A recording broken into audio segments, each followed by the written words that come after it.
M. Preda. Vous êtes sorti au deuxième tour de l'élection présidentielle. Et quels sont vos atouts pour ce second tour? Bon, tout d'abord, je veux m'exprimer en m'adressant au peuple sénégalais. C'est toujours un grand plaisir d'être au Sénégal et de pouvoir... j'aime être au Sénégal, il faut préciser ça. J'aime le peuple sénégalais qui est très accueillant. Mais bon, parlant de notre élection, il faut dire qu'on a eu un premier tour avec 12 candidats, avec un taux d'abstention au niveau de 25%. Alors sortir en deuxième tour avec 40% d'approbation des électeurs bissau-guinéens, c'est quand même un chiffre qui nous rend très, très fiers. Je pense que notre atout reste le même. C'est de convoquer les bissau-guinéens, notre génération et les plus jeunes, à ouvrir dans le sens de tourner la page sur ce qui est connu aujourd'hui comme l'histoire politique de la Guinée-Bissau.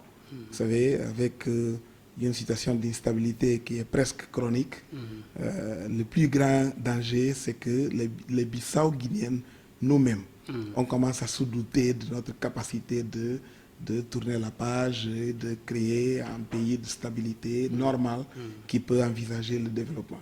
C'est ça notre atout et notre défi en tant que Bissau-Guinéen. Si vous parlez de stabilité, il y a aussi cette partie du Sénégal où il y a cette rébellion, où il y a la rébellion. Est-ce que vous avez un programme par rapport à ça, pour se déstabiliser aussi bien de la Guinée-Bissau que cette partie sud du Sénégal? Vous savez, parfois, on essaie de régler des questions qu'on ne connaît même pas. Moi, quand j'entends parler de la situation en Casamance, la première question que je me pose à moi-même, c'est de dire, est-ce que les Sénégalais connaissent la vraie histoire du Casamance? Est-ce que les Bissau-Guinéens connaissent la vraie histoire de la Casamance? Parce que c'est comme un médecin qui essaie de régler une maladie sans faire le diagnostic. Je pense qu'il faut qu'on se détache de toutes sortes de complexes. Il n'y aura pas une solution miraculeuse pour cela. On a hérité une histoire, on a hérité une situation sociale et géographique.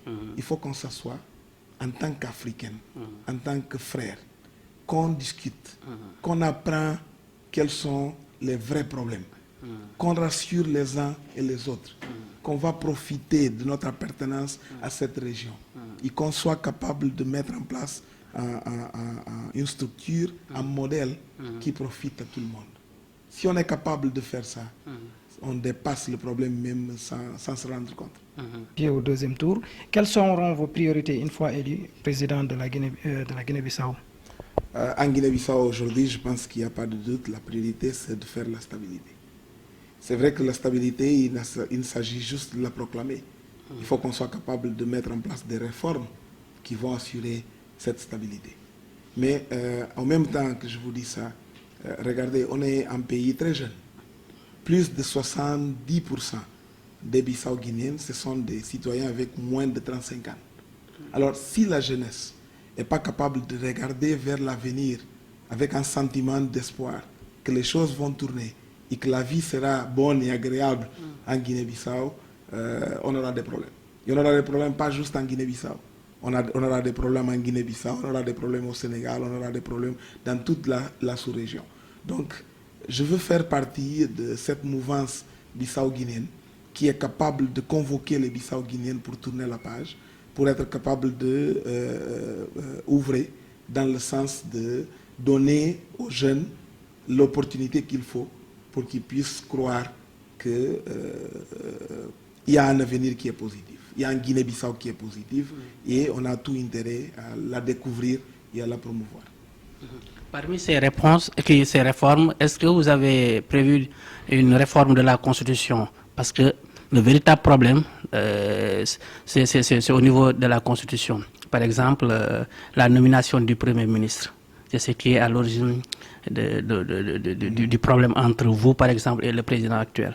Ouais. Est-ce que vous allez réformer la Constitution? Je pouvais dire oui et non. mais je vais vous expliquer pourquoi je dis ça.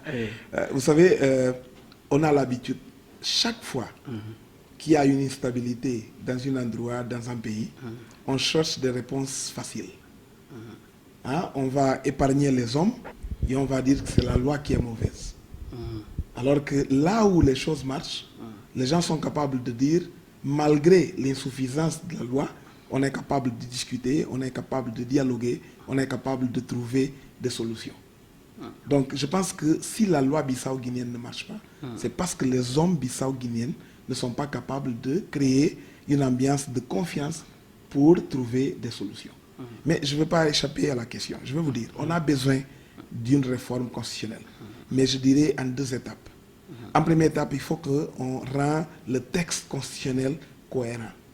Qu'est-ce que ça veut dire? À partir du moment qu'on fait le choix du système de gouvernance, et dans notre cas, on a choisi un système semi-présidentiel d'inclination parlementaire, il faut que tous les dispositifs respectent cette choix. Et là, c'est là où votre exemple est valable. En disant, on ne peut pas dire qu'on a un système semi-présidentiel, mais on donne au président de la République la compétence d'avoir quelques prérogatives qui sont exécutives. Donc le texte n'est pas cohérent. À partir du moment qu'on rend le texte cohérent, on doit ouvrir maintenant un débat national pour que les Bissau-Guinéens, en toute liberté, puissent choisir le système qu'il faut. Je sais, nous sommes dans une région africaine où la plupart des pays ont un système présidentiel. Alors on a tendance à dire que c'est le système présidentiel qui marche, c'est ça qui est plus démocratique. Non, je vous dirais sans aucune hésitation, le système semi-présidentiel est plus démocratique que le système présidentiel. Mais j'accepte, le système semi-présidentiel est plus complexe. Parce que lorsque vous avez une population qui est à plus de 50% analphabète, la connaissance des outils sont différenciés entre les citoyens. Donc c'est plus complexe. Et je peux croire qu'il faut démarrer par le système présidentiel, mais il faut quand même qu'on soit capable de progresser pour arriver à la séparation du pouvoir, au check and balance que la démocratie nous propose. Je veux dire, à l'état actuel, on est à quelques semaines du scrutin. Quelles sont les tendances? Est-ce qu'il y a eu des partis? Vous étiez 12 candidats. Combien de candidats vous ont rejoint et combien ont rejoint l'autre camp? Je pense que c'est très tôt pour faire le bilan. La campagne pour le deuxième tour va redémarrer le 13. Jusqu'à-là, on risque d'avoir beaucoup de mouvements. Mais vous savez, je dis toujours que je ne me suis pas fixé au candidat. Pour moi, l'élection, c'est pour le peuple. Mon engagement, c'est avec le peuple. C'est d'être capable de proposer une vision d'État. Je dis toujours, quand on dit, bon, la politique, c'est le débat pour avoir le pouvoir et à partir du pouvoir, je dis non, ça c'est une simplification. La politique, c'est un projet de société. Il faut proposer à notre société quelle est la formule pour qu'on puisse donner d'autres opportunités et de changer la vie de notre population. Alors, je crois que la population bissau-guinéenne, en majorité, se revoit dans le programme que j'ai présenté. D'ailleurs, il faut dire qu'il n'a qu'un seul programme. Et tout le débat qu'on a connu pendant le premier tour des élections, c'était dans le sens de dire vous êtes d'accord avec ce que Domingos a proposé ou vous êtes contre ce qu'il a proposé. Alors que normalement en démocratie, on devait avoir plusieurs visions, plusieurs pensées politiques, à partir duquel la population doit être capable de faire sa choix. Mais quand on est très restreint, ça va limiter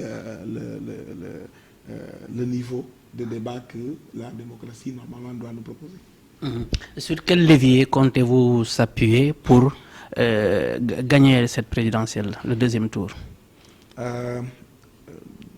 Moi, je me présente toujours. J'aime parler de ma vie. J'aime rappeler aux Bissau-Guinéens que je n'étais pas né dans une, comment vous dites ça en français, berceau? Merci. Oui, d'or. Non, non, non, non. J'étais né dans une maison couverte par la paille, ok, où il pleuvait. Quand il pleuvait, il fallait s'asseoir et attendre. Hein? J'étais né en 63, la même année que la guerre de libération a commencé. Donc, j'étais obligé de me déplacer pour faire l'école primaire. J'ai rencontré mes parents quand j'avais déjà 11 ans. Et mon père était emprisonné par des questions politiques. J'ai fait mon parcours de forme très dure. Si j'ai réussi, en quelque sorte, oui, c'est parce que les gens m'ont donné d'opportunités et j'ai saisi cette opportunité. C'est ça que je veux redonner à la jeunesse bissau-guinéenne.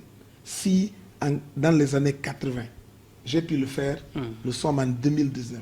Il n'y a aucune raison que notre jeunesse regarde l'avenir avec cette manque d'espoir, en disant, la seule sortie, c'est de trouver un visa pour partir. Non, je dis, le paradis pour nous, les Bissau-Guinéens, ne peut qu'exister en Guinée-Bissau. C'est à nous de la construire. C'est à nous de le faire reconnaître par les Bissau-Guinéens pour qu'on soit capable de le faire. J'aime la phrase de Nelson Mandela qui dit toujours que il paraît toujours impossible jusqu'au moment qu'on le fait. L'Afrique est possible. Nos pays ont tous les éléments qu'il faut pour qu'on puisse proposer une vie bonne pour notre population. On est moins de 10 millions d'habitants en Guinée-Bissau. 36 000 km². Je vais vous proposer une comparaison. Le Rwanda, qui connaît aujourd'hui un progrès notable, il a 24 000 km². Nous sommes 36 000. Le Rwanda a 5 fois plus de population que la Guinée-Bissau. La Guinée-Bissau, à part d'autres ressources naturelles, on a 88 îles. Et la plupart sont des îles inhabitées. Il y a des ressources. Ce qui manque, c'est une vision du futur. C'est la convocation de la Guinée-Bissau pour qu'on soit capable de proposer un pays positif. Et c'est sur ça que je base le message que j'adresse au peuple bissau-guinéen.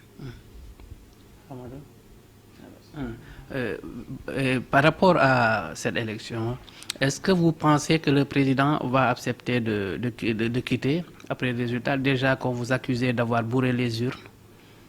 Oh, je n'avais pas entendu ça. Ça, c'est une première. Mais bon, je pense que, vous savez, depuis que notre commission électorale indépendante a publié les résultats provisoires mais officiels, dans mon message au peuple bissau-guinéen, je demande à tout le monde de respecter le citoyen José Marivage en tant que citoyen, mais aussi le respecter en tant que quelqu'un qui a fait le poste de président de la République pendant 5 années. Donc, mais il faut quand même qu'on reconnaisse que c'est déjà le passé. Il était au premier tour, il ne va pas au deuxième tour, il ne faut pas qu'on fixe ce qui est le passé.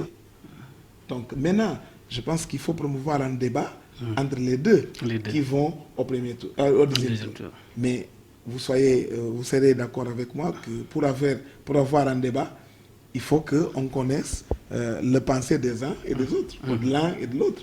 Donc, j'ai fait un manifeste qui est public. Je ne connais pas le pensée politique de l'autre candidat. Et ça va limiter la capacité de participer dans un débat de substance. Monsieur le Président, l'armée, on sait en Guinée-Bissau, c'est un autre problème. C'est entre nous-mêmes. Alors, qu'est-ce que vous prévoyez concrètement pour quand même que cette image d'une armée souvent menaçante puisse disparaître? Non, je pense que vous avez raison.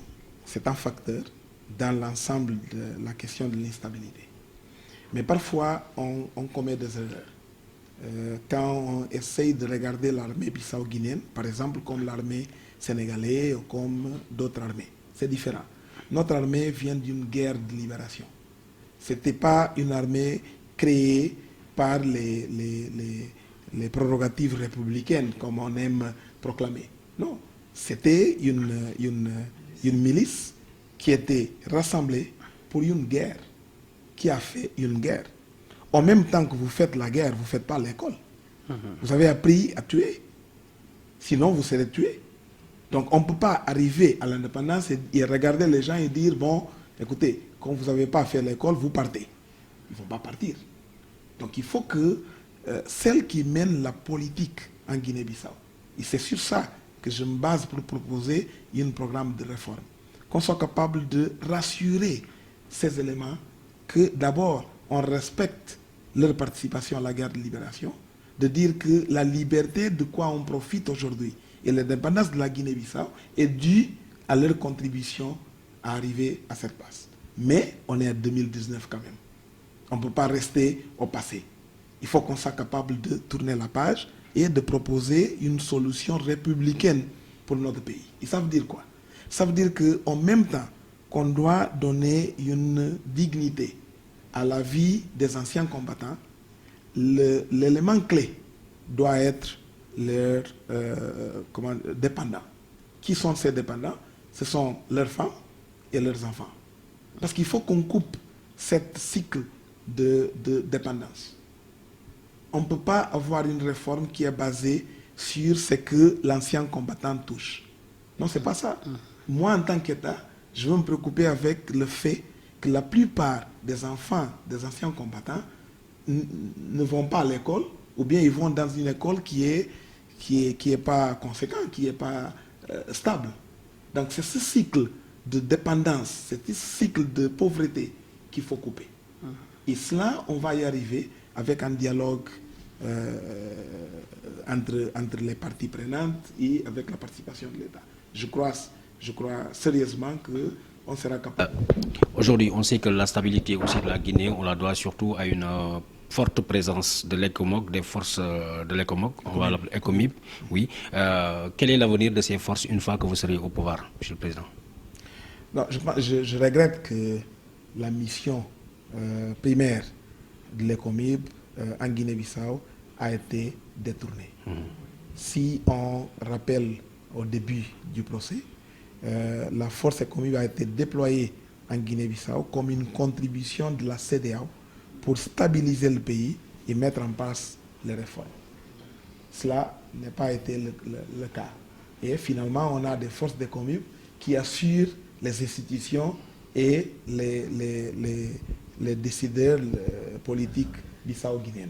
Donc je pense qu'on est à la case du départ.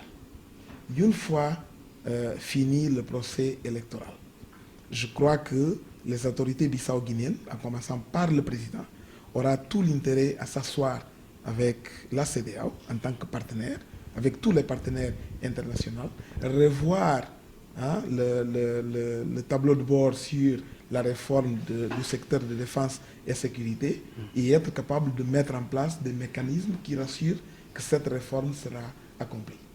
Sinon, c'est d'argent qu'on jette sans le retour qu'il faut. Parce que le but, c'est de stabiliser le pays et pas avoir une force qui, en perpétué, va rester en Guinée-Bissau. Mon confrère de l'AS avait évoqué le statut du président de la République qui n'a pratiquement pas les pleins pouvoirs, qui était obligé de cohabiter avec un Premier ministre qui ne s'est pas de son parti. Vous-même, vous avez été à l'origine d'un grand blocage du système politique bissau-guinéen. Pendant plusieurs mois, vous n'aviez pas de Premier ministre. Je crois savoir que l'Assemblée nationale avait même été fermée pendant très longtemps. Est-ce que, quelles sont les mesures que vous pourrez prendre aujourd'hui pour que pareille situation ne se reproduise plus? Respecter la Constitution. Vous savez, la loi, on peut ne l'aimer pas. On peut dire, bon, si c'était moi, j'allais changer. Non. Jusqu'au moment que vous le changez, c'est la loi. Il faut la respecter. Je peux entendre de tout le monde dans l'Afrique subsaharienne en disant que la constitution de la Guinée-Bissau n'est pas la meilleure. Mais il faut respecter le choix fait par le peuple libre de la Guinée-Bissau. D'ailleurs, je ne considère pas que ça soit vraiment le vrai problème. Vous venez de dire, on a un président de la République qui n'a pas vraiment les pouvoirs parce qu'il est forcé de cohabiter avec un Premier ministre qu'il n'a pas choisi. C'est la règle du jeu. Vous savez, on a toujours trois composantes en termes d'instances politiques. On a l'instance législative qui est l'Assemblée nationale populaire.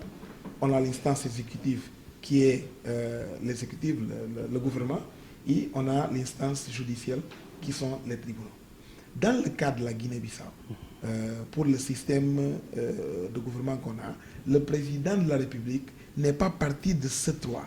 Il est au-dessus de ce droit pour assurer qu'il y a une communication qui fonctionne entre les trois, pour qu'il y ait une base de stabilité.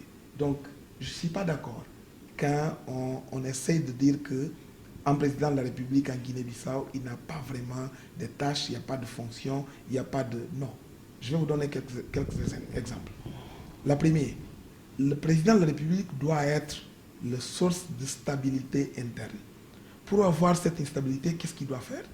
Par exemple, quand on regarde au niveau des législatifs, c'est de chaque fois qu'il trouve un certain groupe social qui risque d'être marginalisé, de convoquer l'attention de la nation pour passer des lois qui fait que ce groupe social rentre dans le jeu. Un autre exemple, vous prenez l'exécutif. Quand vous gouvernez, vous risquez de prendre des mesures qui vont mettre à l'écart un certain nombre de la population. C'est au président de la République de rester vigilant et de dire faites attention. On a un taux de mortalité infantile qui est très grand. Il faut faire quelque chose. On a un taux de mortalité materne qui est très grand. Il faut faire quelque chose.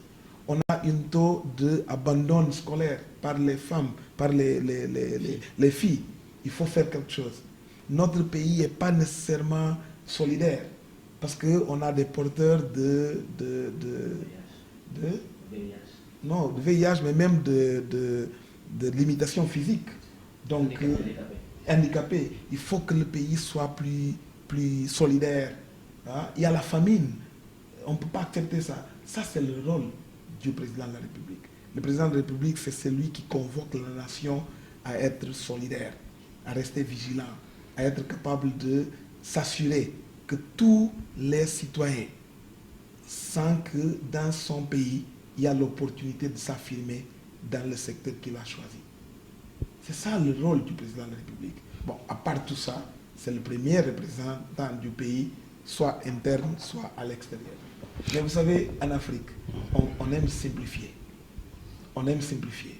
On aime trouver l'homme fort à qui on donne tous les pouvoirs et on va prier qu'il soit raisonnable et qu'il soit capable d'accorder l'opportunité aux uns et aux autres. Je vous propose de revisiter par exemple la Constitution américaine. Vous allez voir, le premier des phrases, il vous dit « les hommes ne sont pas des anges ». Alors, en démocratie, on ne cherche pas le meilleur système, on limite les pouvoirs pour qu'on soit capable de respecter l'autre compétence. Il faut qu'on arrête d'importer ces stéréotypes et de les transformer dans la façon comme on se regarde entre nous. Le colonialisme n'est plus une justificative, une excuse. On est là, nous sommes là géographiquement, nous sommes le même peuple, qu'on s'assoit, qu'on célèbre notre identité africaine. Merci, Monsieur le Président. Merci. Merci.